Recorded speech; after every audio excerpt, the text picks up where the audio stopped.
Well, Global Affairs editor John Lyons is with me now in the studio.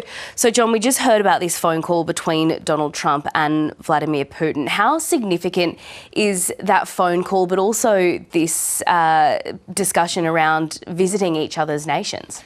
Well, Mel, it's very significant. For a US president to meet a Russian leader is always significant. It has been through history. Better that they're talking than not talking. Better that they're talking than at war. Don't forget, Russia has more nuclear warheads than any other country, including America. So it's good. The dialogue is good. It depends now. They've invited each other to visit them, and Donald Trump said the first visit, though, when their first meeting will be in Saudi Arabia, which is interesting. But it's sort of now the key is what happens now.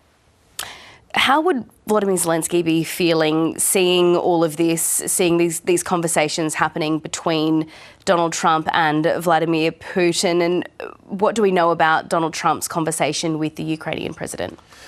Well, I think Volodymyr Zelenskyy would be feeling anxious.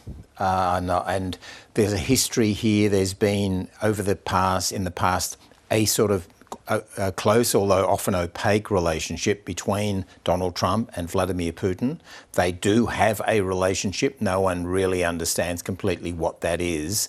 I think that Volodymyr Zelenskyy would be feeling very nervous because there's been an hour-and-a-half conversation between Donald Trump and Vladimir Putin. It seemed to go very well.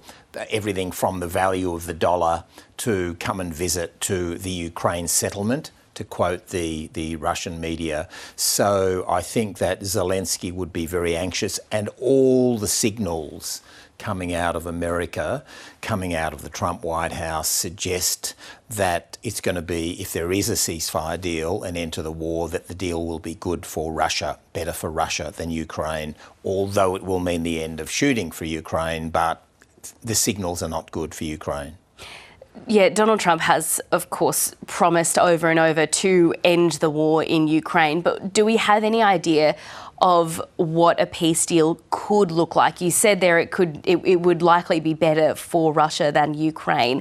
But do we have any real idea of what it might entail? Well, the immediate good result would be the end of killing. At the moment, it's the killing fields. It sometimes resembles World War I. It's bodies of young Russians and Ukrainians lying on the battlefield. It's just the destruction of houses. It's the killing of Ukrainian civilians by the Russians. We know what it won't look like. And in fact, that's because Peter Hesketh, the Secretary of State, the Secretary of Defence, has actually said what it will not include. He's obviously speaking on behalf of Donald Trump. He says NATO membership is not realistic. That's one thing Ukraine had wanted. He is saying that they will not go back to 2014 borders. That would be illusory goal, he says, Peter Hesketh. And by that he means that what that means is Russia keeps Crimea, which they took from Ukraine in 2014. Russia probably keeps much of what they have taken in Ukraine, in eastern Ukraine. They've taken about a fifth of Ukraine, 20%. So I think Russia will keep a lot of that. And there will be no membership of NATO, which will be a big blow to Ukraine. But he says, the Defence Secretary says, there'll be robust security guarantees, which are still at this point vague. And he's talked about European soldiers enforcing that. So all the signals are that it will be a much better deal for the Russians than the Ukrainians, which, when you look at that, means rewarding Vladimir Putin's invasion, illegal invasion, and then 3 years of mass killing and killing of civilians will be rewarded because his land mass will increase.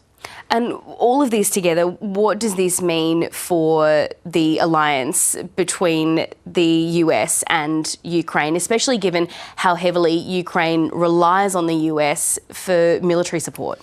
Well, it's classic Donald Trump. What we're seeing on this issue really reflects, I think, the style of his presidency, his second term. He's so transactional. What he's talking to Ukraine about is we will help you and we'll broker this deal, but we need rare earth minerals, rare earths for our electric vehicles and stuff and things like that. So he's already getting into that level of detail. What has Ukraine got to offer to me? And he's also hinting that a lot of the money that the United States has put in over the last 3 years to help Ukraine defend itself, that we want to get something back for that.